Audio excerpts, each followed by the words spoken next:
Assalamualaikum warahmatullahi wabarakatuh. Waalaikumsalam warahmatullahi wabarakatuh. Alhamdulillahirabbil alamin wassalatu wassalamu ala sayyidina Muhammadin sallallahu alaihi wasallam khatamin nabiyyin wal mursalin wa ala alihi wa sahbihi ajma'in, amma ba'du. Faqala Allah ta'ala fil Qur'anil Karim, a'udzu billahi minasy syaithanir rajim. Bismillahirrahmanirrahim. Yabtaguna ila rabbihimul wasilah. Al-ayat. Hadirin jamaah kaum muslimin wa muslimat, jamaah majelis taklim Masjid Jami' Al-Muttaqin yang dimuliakan Allah. Alhamdulillahirabbil alamin. Dan kita selalu bersyukur kepada Allah Subhanahu wa taala atas segala nikmat yang telah diberikan kepada kita, dan mudah-mudahan kita semua dapat mensyukurinya.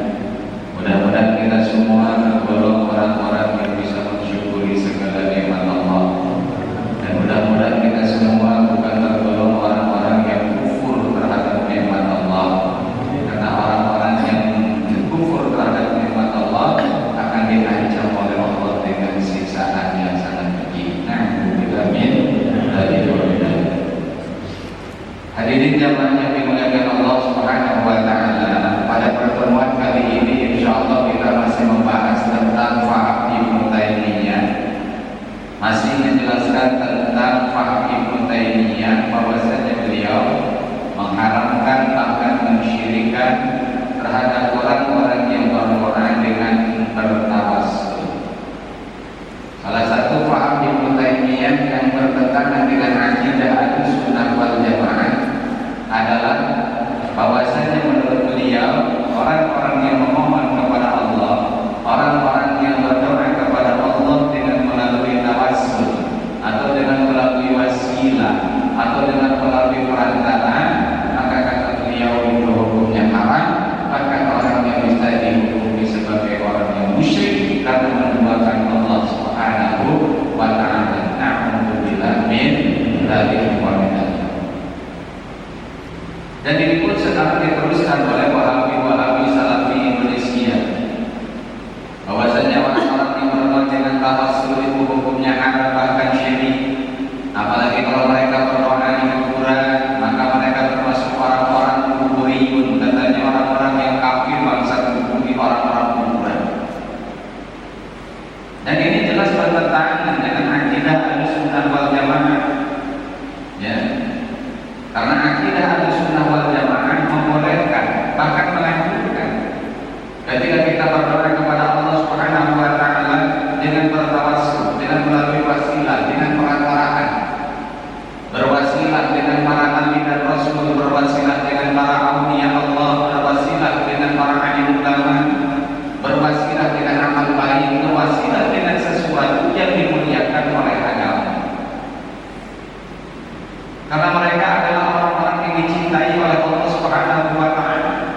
Karena mereka adalah orang-orang yang dikasihi oleh Allah Subhanahu wa taala. Maka dengan sesuatu yang dianggap mulia oleh agama, boleh kita bertawassul. Bahkan sholawatan pun yang diajarkan oleh guru-guru kita di antaranya sholawat pada itu tawassul dengan ahli badan, berwasilah dengan ahli badan.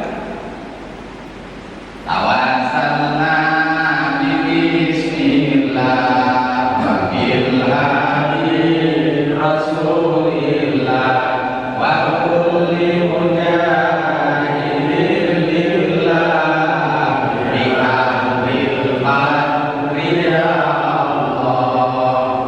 Kita bertawassul dengan ahli badan, ya. Karena ahli badan adalah orang-orang yang mati syahid mulia di sisi Allah Subhanahu wa taala, disaksikan oleh Allah, disaksikan oleh Rasulullah, mereka langsung dimasukkan surga oleh Allah Subhanahu wa taala. Bertawassul dengan ahli badan. Bahkan kalau kami dulu di pondok pesantren itu setiap malam Jumat itu selalu tawassul dengan ahli badan. Itu para sahabat yang 313 dibaca semua. Ya. Itu ditulis oleh Sayyidina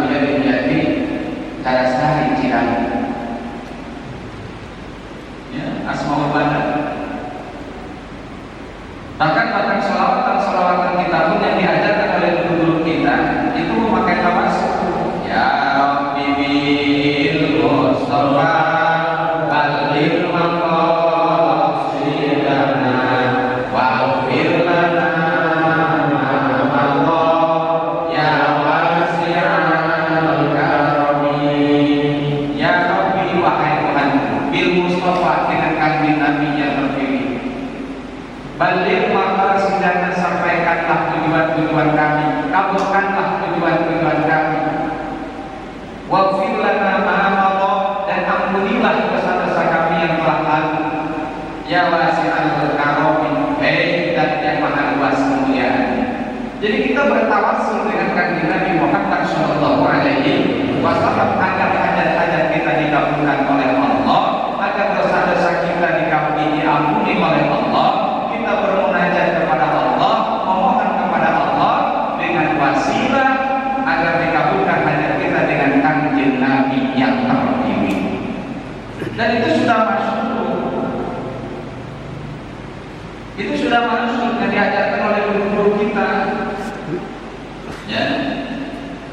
Bertawassul dengan para nabi dan rasul, bertawassul berwasilah dengan para alim ulama, berwasilah dengan para wali-wali Allah, berwasilah dengan hari Jumat misalkan, ya haki yaumil Jumat, atau berwasilah dengan orang-orang yang selalu mengerjakan amal kebaikan, karena itu diajarkan oleh Rasulullah sallallahu alaihi wasallam, bahkan dipakai, bahkan digunakan, bahkan dilaksanakan oleh khulafaur rasyidin.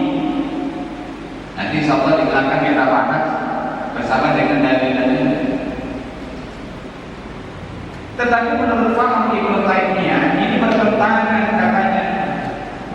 Berdoa dengan tawassul, berdoa dengan wasilah, berdoa dengan melalui perantara, baik dengan para nabi-nabi, dengan para alim ulama, dengan para wali-wali Allah, atau dengan sesuatu yang dianggap mulia oleh agama, itu dikatakan haram, dikatakan syirik, bahkan bisa jadi kafir orang yang melaksanakannya. Ini jelas bertentangan dengan akidah Ahlus Sunnah wal Jamaah. Karena Allah Subhanahu wa taala memerintahkan kepada kita, karena wasilah ini sebagai perintah Allah, anjuran dari Allah.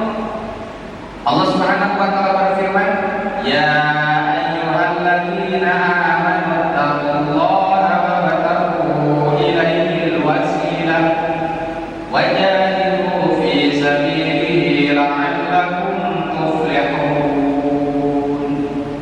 Surat Al-Maidah ayat 35. Wallahu a'lamu bimuradihi, wahai orang-orang yang beriman, takwalah, takutlah kepada Allah Subhanahu wa taala. Wabtaghu ilaihil wasilah, dan carilah untuk mendekatkan diri kepada Allah, cari wasilah perantara yang bisa mendekatkan diri kita kepada Allah Subhanahu wa taala. Baik dengan amalan-amalan ibadah, dengan amalan-amalan kebaikan, ataupun kita berdoa kepada Allah dengan melalui wasilah para nabi, para alim ulama dan yang lain-lain. Silakan, karena itu adalah sebagian untuk cara mendekatkan diri kita kepada Allah, untuk bertakarrub kepada Allah. Wajahidu fi sabilillah, bersungguh-sungguhlah, berperanglah di jalan Allah, la'allakum tuflihun, agar kalian menjadi orang-orang yang bahagia. Bahkan di dalam ayat lain surat Al-Isra ayat 57, Allah Subhanahu wa taala berfirman, "Yabtaguna ila rabbihimul wasilah." Mereka mencari, mendekatkan diri kepada Tuhannya, al-wasilah, kepada perantara. Maka jelas akidah Ahlussunnah wal Jamaah dalam hal ini menolak keras tentang paham Ibnu Taimiyah, bahwa meyakini Ibnu Taimiyah bahwasanya bertawassul itu hukumnya haram, bahkan orangnya selaku orang yang bertawassul itu dihukumi syirik kafir. Nah, kemudian dan ini jelas bertolak belakang dengan akidah Ahlussunnah wal Jamaah. Bahkan kanjeng Nabi pun bertawassul. Kanjeng Nabi Adam alaihissalam bertawassul. Para nabi-nabi dan rasul bertawassul. Para alim ulama bertawassul. Karena ini adalah perintah dari Allah Subhanahu wa taala. Ya. Apa dalilnya yang diwajibkan oleh Ibnu Taimiyah sehingga beliau berani mengkafirkan, berani mensyirikkan, berani mengharamkan orang yang berdoa dengan tawassul? Beliau memajukan dalil mengutip salah satu ayat Al-Quran surat Az-Zumar ayat 3. Allah Subhanahu wa taala berfirman, "Ala lillahi dinul khalis walladzina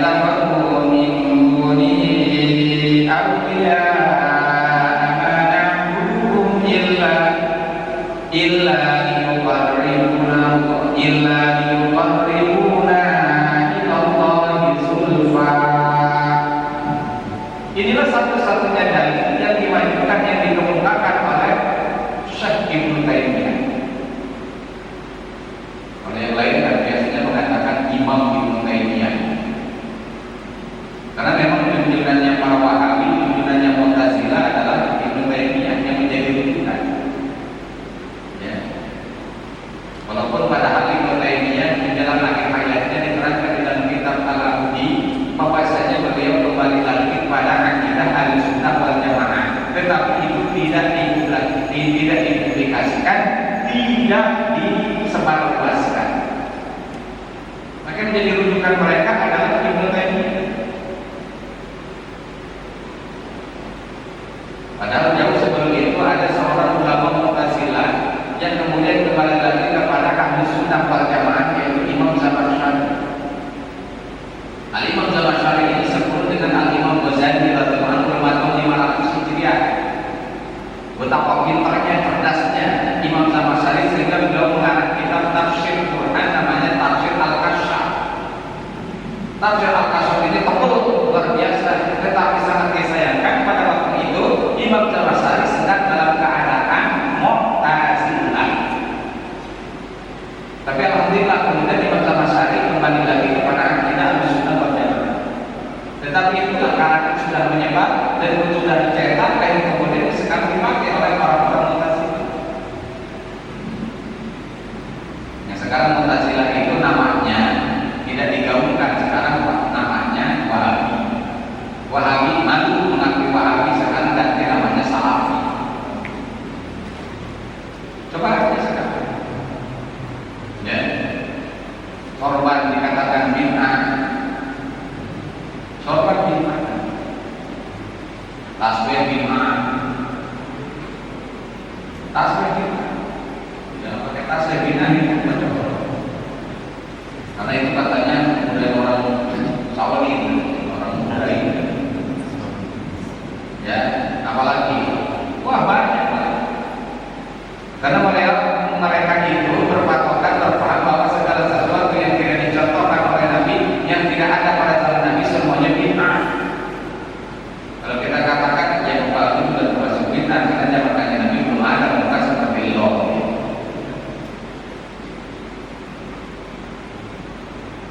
Ya, apa bid'ah? Nah, ini makanya dia mengungkapkan dalil dengan mengutip ayat Al-Quran. Bahwasanya kata beliau, dengan ayat ini jelas menunjukkan bahwasanya syirik orang-orang yang bertawassul kepada Allah. Kenapa? Karena sebagaimana orang-orang kafir dulu menyembah berhala, ketika ditanya, kenapa kamu menyembah berhala? Mereka menjawab, mana illa yuqarribuna ilallah. Tidaklah kami menyembah patung-patung tersebut, tidaklah kami menyembah berhala tersebut, kata orang kafir, illa yuqarribuna, kecuali mereka mendekatkan kepada kami ilallah, kepada Allah. Ini ayat diturunkan kepada orang kafir. Ini ayat ditujukan terhadap orang-orang musyrik yang menyembah patung, yang menyembah berhala, yang menyembah nenek moyang, yang menyembah batu-batu gede, yang menyembah pohon-pohon gede, yang menyembah karbun gitu. Mereka mengatakan kami tidak menyembah itu kecuali untuk mendekatkan diri kepada Allah, katanya. Ini ayat untuk orang-orang kafir, tidak pernah dipakai untuk orang Islam. Tidak cocok untuk mengkafirkan orang Islam yang bertawassul. Kenapa? Karena perbedaannya, orang kafir menyembah berhala itu, sedangkan orang Islam yang bertawassul tidak menyembah Nabi, tidak menyembah Rasul, tidak menyembah wali, tidak menyembah kubur, bahkan meminta kepada Allah, tidak meminta kepada wali, tidak meminta kepada Nabi, tidak meminta kepada kiai, tidak meminta kepada sesuatu kecuali kepada Allah. Tapi dengan melalui wasilah saja. Mereka tidak menyembah. Ini sangat ekstrim orang-orang yang ziarah kubur kemudian berdoa.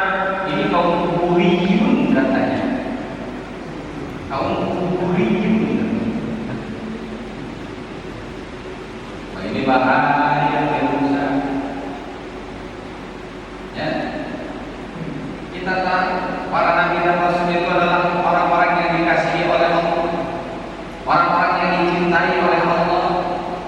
sahabat oleh Allah, orang-orang yang dikasihi oleh Allah, para alim ulama, orang-orang yang dicintai oleh Allah.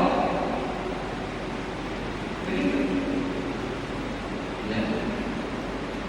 Kita tidak meminta kepada alim ulama, kita tidak meminta kepada para wali, kita tidak meminta kepada para nabi dan rasul. Hanya berwasilah, hanya minta rekomendasi. Itulah istilah sekarang, rekomendasi. Oh, ini rekomendasi penting, rekomendasi perlu, rekomendasi. Ya, kita ngelamar pekerjaan, kita nggak punya ijazah, ataupun sudah lengkap lah gitu persyaratan, tapi ada rekomendasi daripada wakil bos, anak bos, misalkan gurunya bos gitu kan. Ini rekomendasi dari siapa ini? Ini gurunya bos, ya udah masukin aja, nggak usah diinterview. Ini gurunya bos ini. Selesai. Ya, kenapa? Karena yang dilihat bukan ijazahnya, yang dilihat bukan apa namanya persyaratan, yang dilihat itu bosnya, guru bosnya. Ya, kalau kita apalah artinya kita gitu kan. Tapi yang dilihat oleh Allah Subhanahu wa taala para nabi dan rasulnya, yang dilihat oleh Allah adalah para alim ulamanya, para wali-wali dan orang yang dikasihi oleh Allah Subhanahu wa taala. Ini rekomendasi perlu dan sangat penting. Kalau ada rekomendasi insya Allah. Ya, jangankan begitu Pak, kita mau umroh saja, mau bikin misalkan, bikin ke depan untuk bikin apa namanya paspor, itu harus ada rekom dan rekol. Kalau nggak ada rekom nggak bisa, nggak bisa bikin ke depan. Sebetulnya apa susah?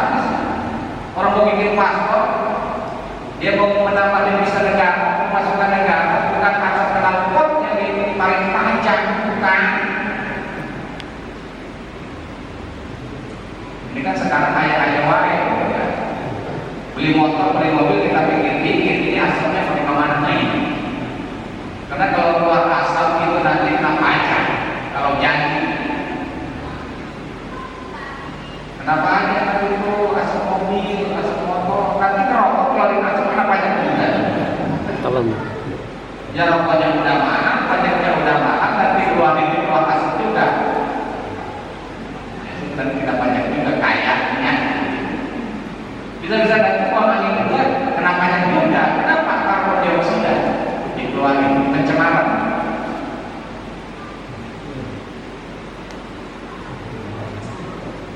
Haji udah dibatalin,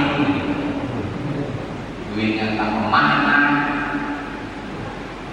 Ada ulama yang ngomong harus dikelola oleh pemerintah, dibikin jalan, lapangan terbang. Untuk siapa jalan? Siapa? Kalau kita jalan juga bayar. Enak juga nih kayaknya. Ya habis mana kita coba dari Merak sampai ke Jawa 1 juta lebih itu jalan tol. Apalagi kemarin di sini dilolosin, itu dilolosin, sampai sore suruh balik lagi, bayar lagi masih jalan tol. Akan lurus. Kalau nggak bisa ya udah nggak bisa. Udah itu jangan. Ya bensin, ya duit, ya waktu, ya itu kan udah masuk. Yang boncengan juga makanya apa-apain naik mobil sama istri sebelah kita suruh turun, kita ke belakang. Padahal kita siap setiap malam satu selimut tidurnya. Kan satu selimut kalau pulang kentar. Ya Pak ya? Ya kali ya kan saya pengalaman kayaknya. Yang harusnya kan yang boncengan sama sekali nggak boleh, bukan rapat yang boleh. Nah, berapa senti sih? Kalau mau mobil sih mending, jaraknya bisa setengah meter itu mobil. Ini tetap juga harus pindah ke belakang untuk menjaga Pak Corona. Corona aja dipakai alasan orang yang kagak ada. Nah kita kembali lagi. Jadi ayat ini ditunjukkan untuk orang-orang kafir, orang-orang musyrik yang menyembah patung, yang menyembah berhala, yang menyembah batu-batu gede, yang menyembah pohon-pohon gede. Ya, mereka berbilang, oh, mana menurut kami tidak menyembah patung-patung kecuali untuk mendekatkan diri. Lalu mereka itu menyembah patung kok. Ini mau mengelak di depan patung mulut-mulut, di depan patung sujud-sujud, gitu. Ya. Di depan patung-patung sujud, di depan patung-patung mulut. Ini dengan alasan kami tidak menyembah patung-patung itu kecuali untuk mendekatkan diri kepada Allah. Mereka menyembah patung. Berbeda dengan halnya orang-orang yang bertawasul dengan para nabi dan rasul. Maka ada salah satu riwayat mengatakan bahwa Syekh Ibnu Taimiyah selama umur hidupnya belum pernah pergi ke Madinah, belum pernah pergi berhaji. Itu bisa dipertanggungjawabkan. Kenapa? Karena dianggapnya syirik. Jangan kubur syirik, jangan kubur haram. Dia kabar hadis dari Nabi, man zara qabri wajabat lahu syafa'ati. Barang siapa yang ziarah ke kuburku maka wajib kepadanya syafaatku. Sehingga kalau orang berhaji berumrah tidak ziarah kepada kanjeng Nabi, faqad jafani, dia telah jauh dari Allah. Ya. Ziarah kepada kanjeng Nabi setelah kanjeng Nabi wafat sama seperti kita ziarah kepada kanjeng Nabi sewaktu beliau masih hidup.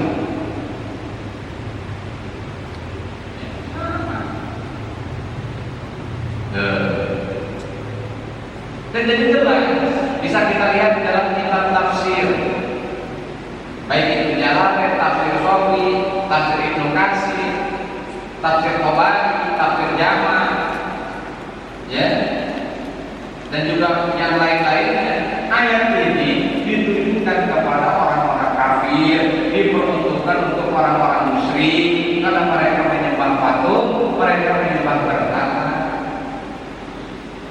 Karena mereka itu beranggapan bahwa patung itu Tuhan, sekutu Tuhan. Kalau kita tidak menyetekan, Nabi Rasulnya tetap Nabi Rasul, seorang manusia, tetapi oleh Allah dikasih, dicintai, dipilih oleh Allah. Mereka adalah orang-orang pilihan. Bahkan di dalam hadis qudsi, ya, orang-orang